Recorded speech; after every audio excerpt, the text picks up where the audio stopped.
What's going on, guys? Welcome to another tutorial video. This is a branch off of my low buck LB7 budget build series. I said I would kind of branch off and do a quick, well, maybe quick video of showing how to remove the complete dash out of your 99 to 06 Chevy or GMC pickup truck.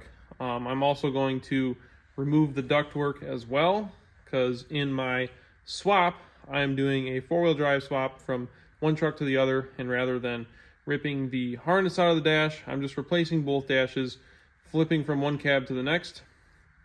And I think I have to remove the ductwork as well, because one has the dual digital climate control and the other has the manual slide bars. This video in specific is going over the extended cab. It's going to be very similar for the crew cab and single cab dashes from 99 to 06. There might be a couple plugs that are different, but for the most part they are basically identical. So what you're going to want to do first is remove your front seats and your center console or jump seat, whichever you guys have. And then, as you can see what I've got going on, I have the covers pulled off both sides that are on the side of the dash here.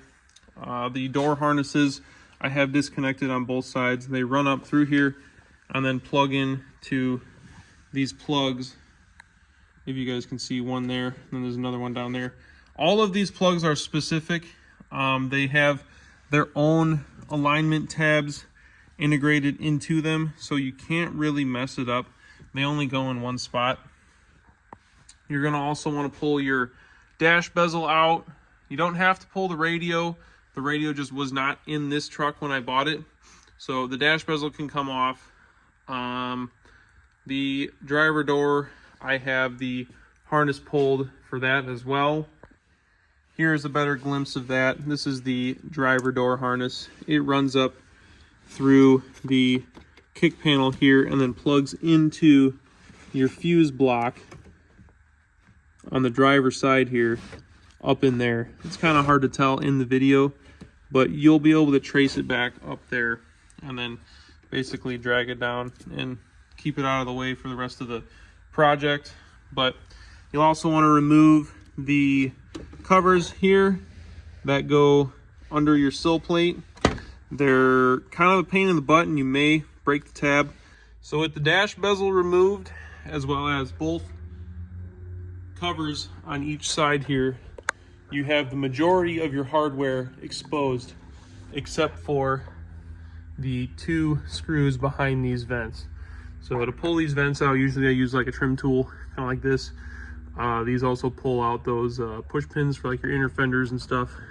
So if you pry that underneath there, you can pop the vent out and it basically pulls out, and you have access to these two Phillips head screws here. And then you also need to remove this grab bar, which I'm going to show you guys that in a second. With the vents out, you're going to be able to see a white button up there. Now that's going to release the grab bar here, and what you're going to be able to do is pull it out as you're pushing those white buttons in, and that's going to be necessary in order to get the dash pad out. Next, we have to remove the pillars. These are just clipped in. The clips are up here, so you have to pull it down. Let's see if I can do this one-handed. Yeah, so this one wasn't even connected, which this is a common issue. These clips here are what hold it in. But with that removed, you can go ahead, pull it out on both sides. Like that truck there, it had tweeters in the pillars, so you'll have to disconnect those tweeters. There's a plug in there, and then yeah, should just pull right out. So with the pillars removed and the grab bar removed, we can go ahead and remove the hardware. There's 6 of these Phillips head bolts, 2 for the vents, 2 on either side of the dash here, and then there's 5 7mm bolts, 1 here, there, and down here. Once you remove all those, you'll be able to pull the dash pad forward and lift up on it. So now with all the hardware out, we'll be able to pull this dash pad by like gripping it where the vents were. I'm going to pull it forward on both sides. And then pull it up. Now you have your daylight sensor up in the front of the dash here. You'll be able to see up there. You need to twist that and pull it out before you pull this dash pad off. So I'm going to reach under there, twist it out, and then we can remove the dash pad. Now you're going to find on a lot of these trucks that these tabs here that are supposed to be on the dash will break off. They won't slide out like they're supposed to. So you may have to plastic weld these back on, which is what I'm going to do. There's 5 or 6 of these. Most of the time they come out, but sometimes they don't. As you can see, these ones broke off, so I'll have to fix those. So now we're going to remove the glove box. You'll have to open it up. There's a little tab here. You can pull the glove box to the side and it'll flap all the way down. You've got a couple 7mm bolts, one where the latch is, 2 to the right of the latch, and then once you close it, there are some underneath. Should only be like 3 of them, and then you'll be able to pull the glove box out.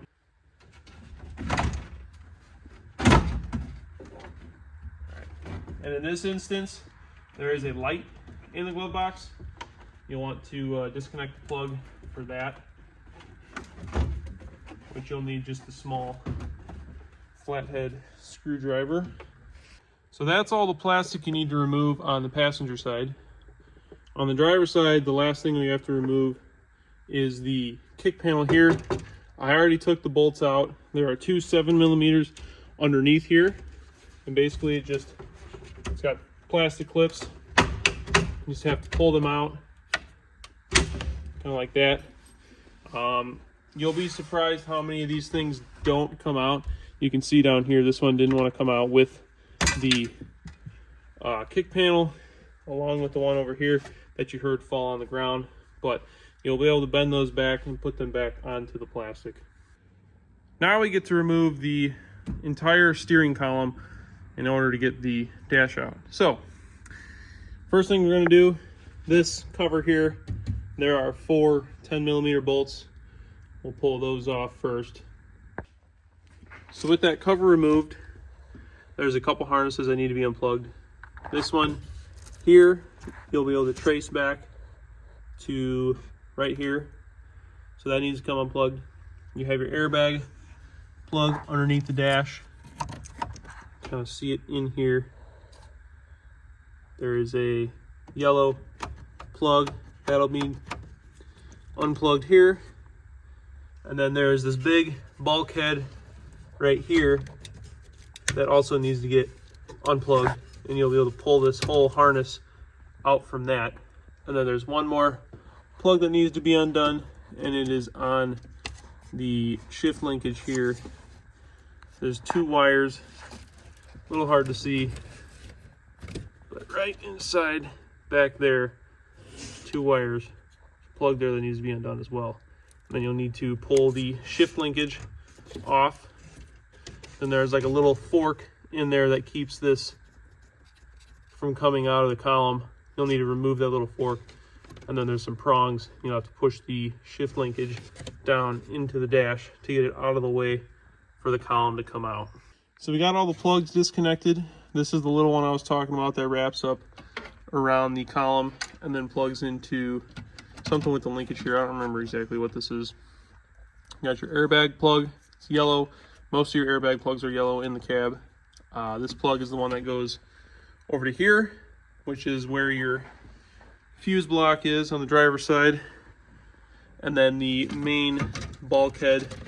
Sometimes you have to stick a flathead screwdriver in between the bulkhead connector and the female end here, just to kind of pry it out and pull it. And then this gray bar back there needs to push back in order to release it.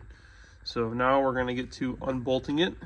And then you can also see here that the linkage is moved out from the retainer and then pushed aside a little bit to keep it out of the way. So now to unbolt the steering column, you have a 15 back there, a 13 up there, and then another 15 on the opposing side. I don't know if I can get it in the video. Not really, but you'll be able to see it. It's on the opposite side as this one, up towards the top. You have your shaft nut and bolt up here. That's a 15 as well. You'll have to rotate the steering wheel to get that. And then you have the two 15s, one up there and then one up there, and you'll be able to pull the steering column out after you take all those nuts and bolts out. So we got all the hardware pulled out. Steering column is nice and loose. The shaft is disconnected. You do not want to take this thing and just whip it around, or you will break the clock spring.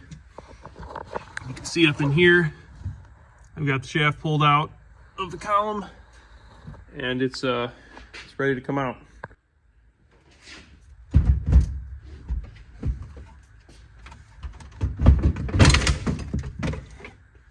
All right, just like that.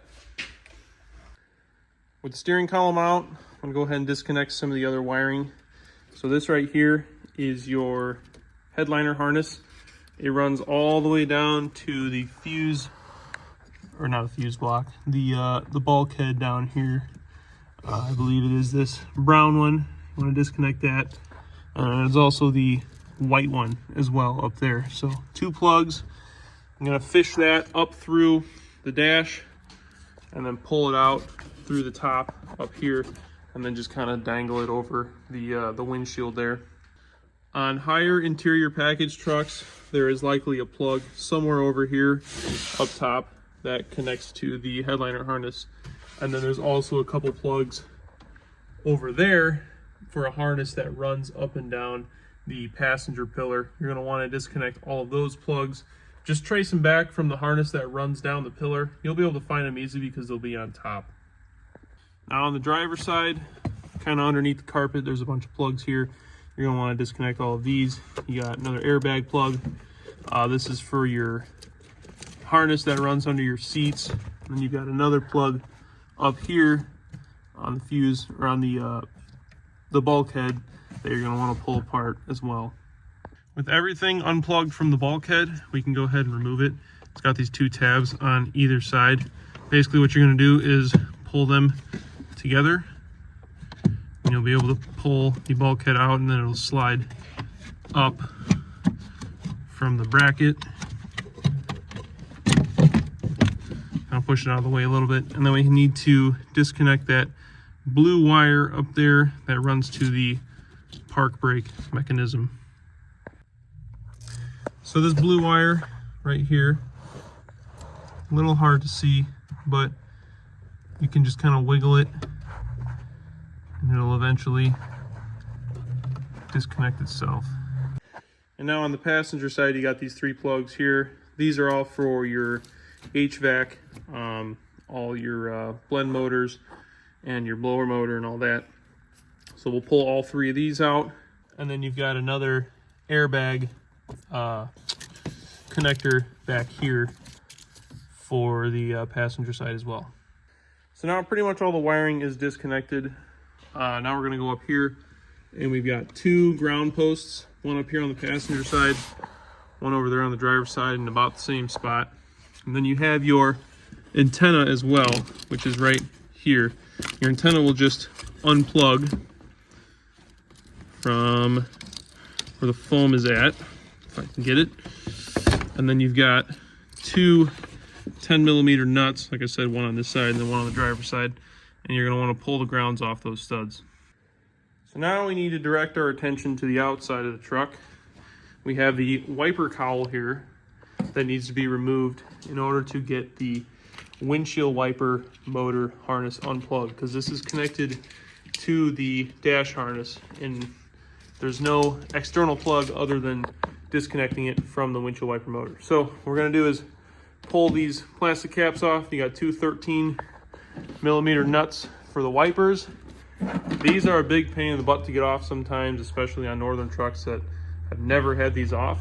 So whatever method works for you. Sometimes I stick a pry bar under this side here and I'll hit the threads with a brass hammer. Sometimes you'll be able to just kind of wiggle it off. So it depends. And then you have these two torque screws, one on either side here. You'll be able to pull those off. A lot of times they're already cracked or disconnected. And then there's a push pin right in the center here. You'll be able to just pull that out and the whole cowl will come straight off. And then one thing I forgot to mention is you'll need to disconnect your windshield washer hose. It just pulls right off this barb, or you can pull the 90 out of the little grommet there. It doesn't really matter how you do it, but you're gonna have to disconnect it to get the wiper arms off. With the Torx bits removed, the wiper arms removed, you'll also need to pull these clips here. You can usually get them with your hands. There's 4 of them, or you'll have to stick a screwdriver under them. And once those are removed, you'll be able to pretty much just pull up on the cowl. Stick your hand underneath where this pin is here, pull it up, and it'll come right out. So this is the plug that you're after. It's got a retainer underneath, so you can stick a right angle pick down there to pull it out. And then what you're gonna do is pull this grommet like so, feed it through there, and then we'll move back onto the interior. So this is your harness here for your windshield wiper motor. As you can see, I have most of the truck torn apart, so it's gonna be easier for me to access, but you're also gonna need to disconnect all of the main harness from the fuse block. So you've got these 3 connectors here that just slide in, and then you got the bigger connector for your bulkhead, and it slides into the fuse block there. So you need to disconnect all those. You'll need to disconnect your transfer case wiring harness if you have them.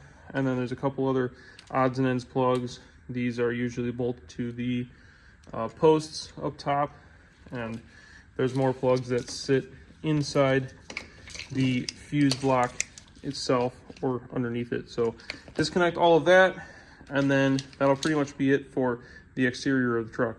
So now we're ready to pretty much unbolt the structure itself. So there is 4 10mm bolts up top here, one there, one there, one there, and another over here. You're gonna wanna pull those off. With all the 10s removed, there are 2 15mm bolts that are behind this vent here. So this is the driver's side. You'll see this vent has 2 little notches in it. There's 2 15mm bolts down there. You'll have to get them with a 15mm deep well socket.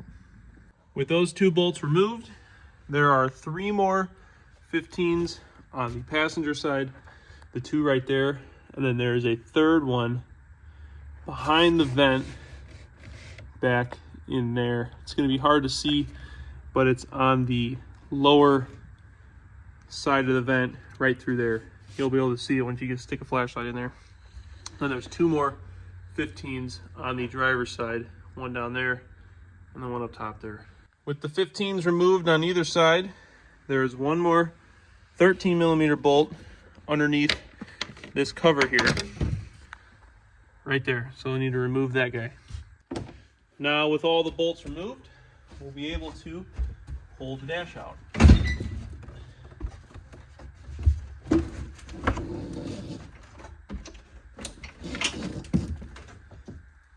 So with the dash moved forward and out of place, we'll have to get behind here and disconnect the brake switch. So you have to pull this off of the firewall. I just use my little retainer tool. And then this is the actual brake switch here. It's on the brake pedal. And there's a funky looking clip that I'll show you once I pull it off. But you gotta get that clip off and you'll be able to pull this brake sensor out with the pedal. And then once you get this disconnected from that rod on the pedal, you'll be able to pretty much pull the dash back more. And then you'll have to start feeding your main harness through the firewall as well. And then another thing is the shift cable. There's like a little on I don't really know what you would call this thing, but it sticks through the dash and it's bolted to the pedal bracket down there. So you can either unbolt it from the pedal bracket or pull it out from the dash itself, and then you'll be able to start moving the dash further out. So this is your brake switch right here. This little gap between the switch is where your hydro boost rod sticks between, and then the peg that's on the brake pedal sticks through both of them. So you'll have to slide this off with the hydro boost peg to get it off of the brake pedal itself.